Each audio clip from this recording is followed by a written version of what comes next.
everyone, this is Jasleen Matharu and you're watching me on बोल India. अब सच देखेगा India.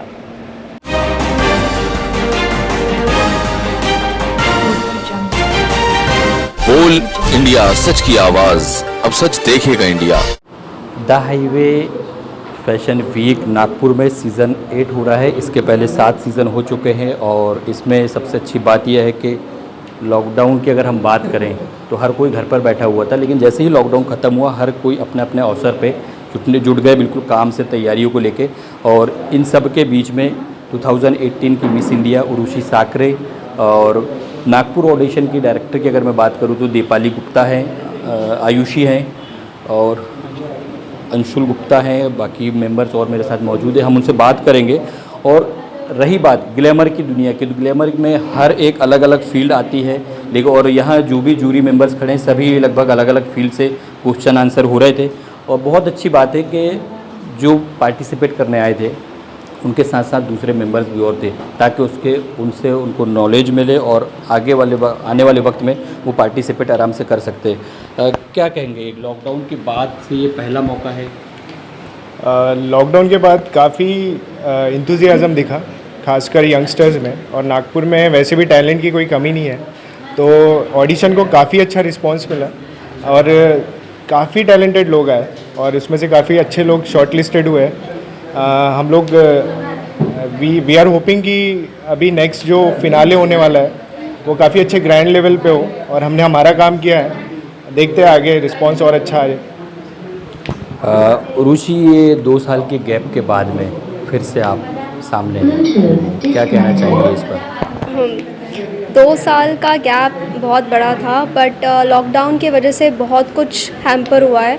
Not even industry, fashion shows, but दूसरे जो बिजनेसेस है वो भी बहुत ज़्यादा हैम्पर हुए हैं। तो लॉकडाउन ने तो लिटरली सारी चीज़ें ख़राब कर रखी थी एंड सारे शोज़ कैंसिल हो गए, सब कुछ हो गया। बट देन आफ्टर लॉकडाउन अब ये अपॉर्चुनिटी मिली है कि the highway fashion week season 8, 7 seasons में मैं नहीं थी, बट येस सीज़न 8 का हिस्सा हूँ। एंड मैं आप सभी को ये कहना चाहती हूँ कि हमें बहुत अच्छे टैलेंटेड कंटेस्टेंट्स मिले ऑडिशन में, एंड कुछ तो उनमें से कुछ तो ऐसे भी थे जिनको फैमिली सपोर्ट नहीं कर रही है, बट स्टिल उन्होंने इतने कॉन्फिडेंस में आकर सबसे लड़कर पार्टिसिपेट किया, ऊपर से अपना टैलेंट फ्लॉन्ट किया। बट मेरा उन लोगों से सिर्फ ये कहना है, फैमिली मेम्बर्स हो जाए या एक तरीके की दुनिया और उनकी सोच, मुझे उनसे सिर्फ इतना कहना है कि अगर आपके बच्चों में टैलेंट है तो आप लोग उसे मोटिवेट कीजिए, क्योंकि जब वो टैलेंट बाहर उभर कर आएगा तभी तो इंडिया बढ़ेगा और हमारे बहुत अच्छे अच्छे कलाकार बाहर आएंगे।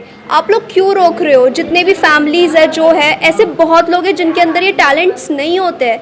अगर आपके बच्चे में वो टैलेंट है तो उनको सपोर्ट कीजिए, उभर कर लाइए उनको टैलेंट फ्लॉन्ट करने दीजिए। देखिए वो अपने साथ ही साथ आपका नाम कितना रोशन करेंगे और आपको गर्व महसूस होगा कि ये हमारा बच्चा है।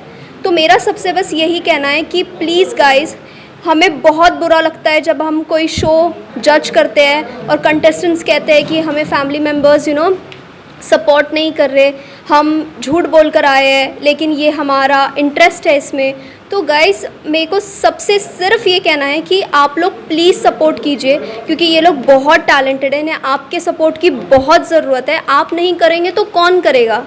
तो जब आप चाहते कि आपके बच्चे एक सही रास्ते पे जाए, तो उस सही रास्ते जब उन्होंने चुना है तो आप उनको एटलीस्ट उनका साथ तो दीजिए।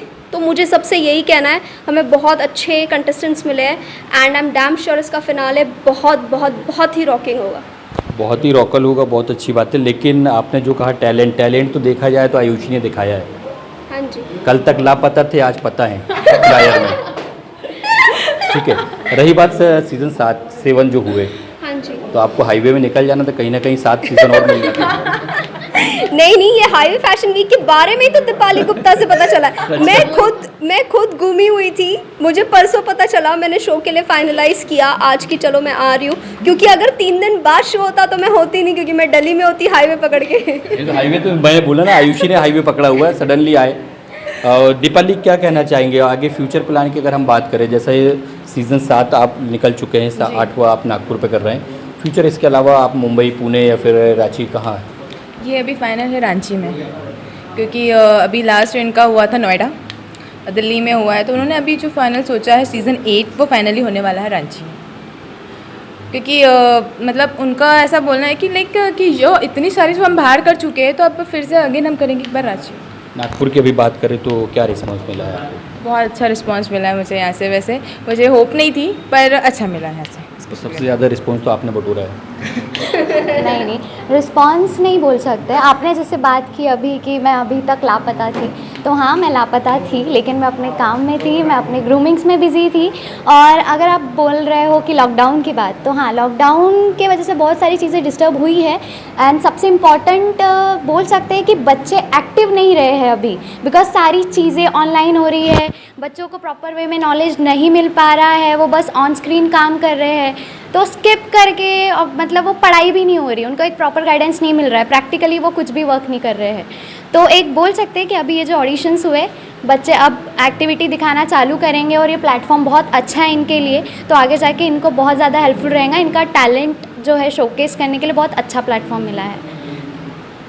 आज आप उस कुर्सी में बैठे थे जिस कुर्सी की लड़ाई होती है। अच्छा। अब वो कुर्सी की अगर हम बात करें, वो राजनीति की बात हो, हाँ। चाहे जजेस की बात हो, अच्छा। तो कैसा लगा? कल तक आप भी इसी रैंप में वॉक करते थे और आज आप जज करें। मैं बताया कि टैलेंट की ज़रूरत है। आप अगर टैलेंटेड हो तो ज़रूरी नहीं आप रैंप पे आप मेहनत करो, आप भी वहाँ पे सब बैठ जाओगे। मैंने भी एक टाइम में मेहनत किया हूँ, इसी तरह से मैंने भी ऑडिशंस दिया हूँ, ऑडिशन देने के बाद टाइटल जीता और उसके बाद यहाँ पे बैठा हूँ। आप सभी सब टैलेंट छुपाओ मत, सब बाहर आओ, अपना टैलेंट को दिखाओ, फैमिली वालों को मनाओ, उनसे लड़ो वड़ो मत, उन्हें मनाओ और अपना टैलेंट दिखाओ।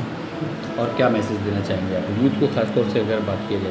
अभी जैसे आपकी सिचुएशन चल रही है लॉकडाउन में, काफ़ी लोग सब डिस्टर्ब हो चुके हैं ना, तो सब रोलिंग लाओ, अपनी लाइफ को वापस से कनेक्ट करो, कहाँ से हमें वर्क मिल रहा है, कैसे मॉडलिंग से, और अच्छी से अच्छी एजेंसी से जुड़ो, लोगों को पता करो। कभी आप किसी एकेडमी में ज्वाइन करो, उसे पता करो उनका बैकग्राउंड क्या है, वो आपको वर्क दे सकते हैं या नहीं दे सकते। सबसे ज़्यादा हमारी फील्ड में ये चीज़ हो रही है कि लोग गलत रास्ते पे जा रहे हैं, कोई सपोर्ट नहीं मिल रहा, कोई दिखाता है हाँ भाई मैं यहाँ पहुँचा दूंगा, वो पहुँचा नहीं पाता है।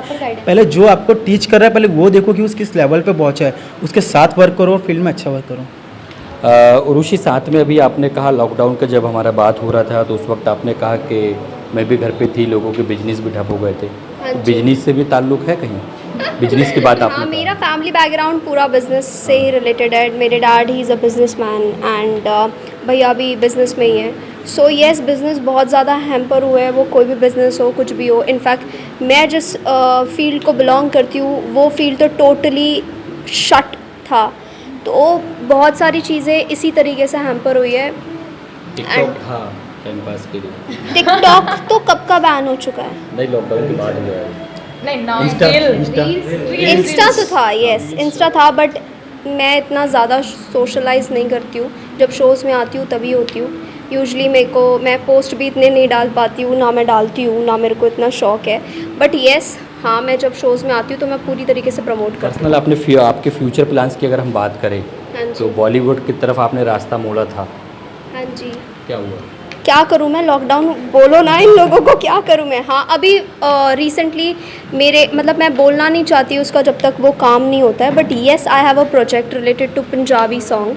बट देन उसके लिए लॉकडाउन ने एक और एक चीज़ बहुत ज़्यादा हैम्पर की है, वो है वेट। खाते पीते रहे हम, इतना ज़्यादा खाया, इतना ज़्यादा मैंने तो इतनी बिरयानी खाई है, मीडिया पे इतनी मोमोज, इतनी बिरयानी और इतना सब कुछ खाया कि लिटरली मैंने इतना वेट गेन किया था। अब तो मैंने 18 दिन में थोड़ा कम किया, वरना मैं इससे ज़्यादा छोटा हाथी लगती। तो बेसिकली नहीं, छोटा हाथी नहीं लगना है, क्योंकि ऑलरेडी आप सोशल मीडिया, आपने कहा कि सोशल मीडिया से मैं दूर रहती हूँ, हाँ लेकिन हम लोग तो देखते हैं कि अधिकतर आपके जिम के वीडियोस आप डालते रह रही हैं। हाँ कहीं जी। इसी वजह से रीज़न ये है? हाँ मैं जिम में अभी बहुत ज़्यादा ध्यान दे रही हूँ। दीपाली से पूछिए फिर क्या खाते हाँ हैं? मैंने खुद बोला है, मैंने कहा आई वाज लाइक दीपाली आप कितनी ज़्यादा दुबली हो यार, थोड़ा सा। लास्ट शो हाँ। किया था साथ में, तब तो भी हम ठीक थी। अब वो कह रही कि नहीं अब तो बहुत ज़्यादा ही तुम पतली हो गई हो। है ना, 2 साल पहले। अब यूथ को मैसेज की अगर मैं बात करूं, जिस तरीके से अभी आप लोग जजेस थे, चारों जूरी मेंबर थे, और मालिक आपको और आगे तक कामयाबी तक आपकी जो कामनाएं हैं उन तक पहुंचाए। जो आप सवाल कर रहे थे, जज कर रहे थे, कभी ऐसा आपके पास मौका आया जब आप वॉक कर रहे हैं और आपके पास किसी जज ने सवाल कर लिया, अचानक बिल्कुल हिचकिचाए आप और जवाब नहीं दे पाए?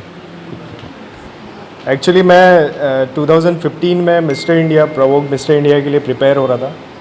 तो जब उनके ऑफिशियल कोरियोग्राफर है Prasad Bidappa, he is renowned personality in modelling industry.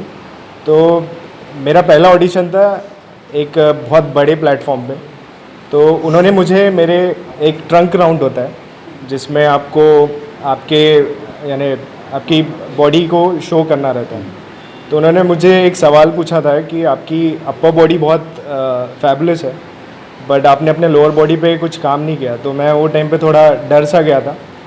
मैंने उन्हें एक रिप्लाई किया कि वो मेरी मेहनत की वजह से नहीं, मेरे जेनेटिक्स की वजह से वो कहीं ना कहीं लैक करता है, तो इस वजह से मैं उसे उतने अच्छे तरीके से तराश नहीं पाया। तो ये ऐसे कुछ इंसिडेंट्स हैं और मैं यूथ को तो यही मैसेज दूंगा कि लॉकडाउन में काफ़ी लोगों के मॉरल डाउन हुआ, बहुत लोगों में डिप्रेशन, एंजाइटी, ये तरीके के काफ़ी चीज़ें हुई। पर एक पॉजिटिव चीज़ ऐसी थी कि आप लॉकडाउन से काफ़ी कुछ सीख भी सकते हो। अगर आप चाहो तो अपने आप को एक्सप्लोर करने का सबसे अच्छा मौका मैंने लॉकडाउन में ही पाया। आप अपने जो भी क्राफ्ट है आपका, चाहे वो मॉडलिंग हो, एक्टिंग हो, कोई भी स्पोर्ट्स हो या फिर कोई बिजनेस हो, आप उस क्राफ्ट के बारे में पढ़ो, उसे देखो, उसे फॉलो करो, उसका रिसर्च करो, क्योंकि आपके पास टाइम ही टाइम होता है। देखो आपका चॉइस रहता है कि आप उसे कहाँ यूटिलाइज़ करते हो। एक एंटरटेनमेंट पार्ट है जहाँ पे आप सोशल मीडिया या फिर नेटफ्लिक्स या फिर बाकी अलग चैनल में आप उसमें अपना टाइम दो, या फिर अपने किसी क्राफ्ट पे या अपने किसी टैलेंट पे फोकस हो। तो देयर इज़ काफ़ी सारी चीज़ें हैं कि आप उसे पॉजिटिवली भी ले सकते हो और नेगेटिव भी ले सकते हो। मैंने तो चाहा कि मैं पॉजिटिव रहूँ, कुछ नई चीज़ें सीखूँ। मैं काफ़ी कुछ एक्सप्लोर किया और ख़ासकर तो मैंने लॉकडाउन में सबसे ज़्यादा अपने आप को एक्सप्लोर किया। मैंने अपने आप के बारे में जाना, समझा और मैंने ठाना कि अभी मुझे क्या करना है। And I am very clear about my vision कि मुझे अभी स्ट्रेट फॉरवर्ड क्या करना है। मैं उस पाथवे पे हूँ और आई होप सो कि सब कुछ ठीक रहा तो मैं एक अच्छी जर्नी जीऊँ अपनी लाइफ की। तभी आप जो आपने शुरू पे कहा कि हिचकिचाना जो मैं बात किया, तो आप तो उधर फेल हो गए थे, लेकिन इस वजह से सनी को आप इधर सलमान खान बना रहे थे अभी, है ना? कहीं ना कहीं सलमान उसको बना रहे थे आप। आयुषी, आपने भी कहा कि मैं बहुत से वक्त कहीं हिचकिचाती थी, सुना है मैंने। क्या सुना? जैसा सवाल इनसे मैंने किया था अभी कि भाई जूरी मेंबर आपसे सवाल करते थे और आप हिचकिचा रहे हैं, तो आपने कहा था ना अभी कि मेरे साथ भी बहुत बार हुआ है। हाँ, मेरे साथ बहुत बार ऐसे हुआ है कि मैंने कभी ऐसा नहीं सोचा था कि मुझे कंपटीशन करना है, बिकॉज़ मेरे घर का फाइनेंशियल इश्यूज़ थे, तो मैं उस वजह से ग्रूमिंग फ़ीस पे नहीं कर पाती थी। तो मतलब मेरा ऐसा था कि मुझे बस अपने एक्सपीरियंसेस से सीखना है। तो ऐसा हुआ, मैंने फ़र्स्ट टाइम एक शो किया, मैं उसमें first runner up I show में, एंड आफ्टर दैट मेरा जर्नी इतना जल्दी बूस्टअप हो गया। अगर हम हार्ड वर्क करते हैं ना, मैं उसी शो में 1 साल के अंदर जूरी बैठी हूँ जहाँ मैं पार्टिसिपेंट थी। मैं वहाँ विनर नहीं थी, मैं फर्स्ट रनर अप होने के बाद भी वहाँ पे एक जूरी बैठी थी। तो मुझे ये चीज़ बहुत ज़्यादा खुद को लेकर अच्छा लगता है, हाँ, कि कुछ अचीव किया है मैंने। और येस, हार्ड वर्क के साथ स्मार्ट वर्क बहुत ज़्यादा इम्पॉर्टेंट है। हमको हार्ड वर्क के साथ साथ स्मार्ट वर्क करना पड़ेगा, तभी हम आगे बढ़ेंगे। और येस, ये हुआ है, हमेशा क्वेश्चन आंसर्स राउंड होता था। तो मैं टू बी वेरी ऑनेस्ट, अगर मैं आज ग्रूमर हूँ और मैं ये चीज़ बोल रही हूँ कि हाँ, मैं बहुत ज़्यादा डरती थी। मैं पीजेंट्स इसीलिए नहीं करती थी क्योंकि उसमें क्वेश्चन आंसर्स राउंड होता था, मैं बोल नहीं पाती थी, मैं कैमरा फेस नहीं करती थी। लेकिन येस, मैं अभी खुद टीचिंग करती हूँ, मैं खुद ग्रूमर हूँ, मैं खुद बच्चों को बताती हूँ कि हमको इंट्रोडक्शन कैसे देना है, हमको क्वेश्चन आंसर्स के लिए क्या प्रिपेयर करना है, हमको पेजेंट्स के लिए कैसे प्रिपेयर करना है। तो वो एक जर्नी होता है ना, हमको हम अपने एक्सपीरियंस से सीखते हैं, है ना। गाइस, डर के आगे जीत है। अभी ये कैमरा भी फेस कर रहे हैं और सवाल एक था, बड़बड़ करते हुए चले जा रहे हैं, यानी जितना एक्सपीरियंस था बिल्कुल बोलते हुए चले जा रहे हैं। तो बिल्कुल आप डरिए कभी नहीं, ठीक है। जैसा मैंने अभी कहा कि डर के आगे जीत है और कोशिश करने वालों की हार नहीं होती। आप भी कोशिश करिए, बाकी आप लोग भी कोशिश करिए। मिलते हैं बोल इंडिया न्यूज़ के साथ फिर, अगर दीपाली का साथ रहा तो रांची पे। हाय, मैं हूँ अंजुबा रहमानी एंड कीप वॉचिंग बोल इंडिया। अब सच देखिएगा इंडिया।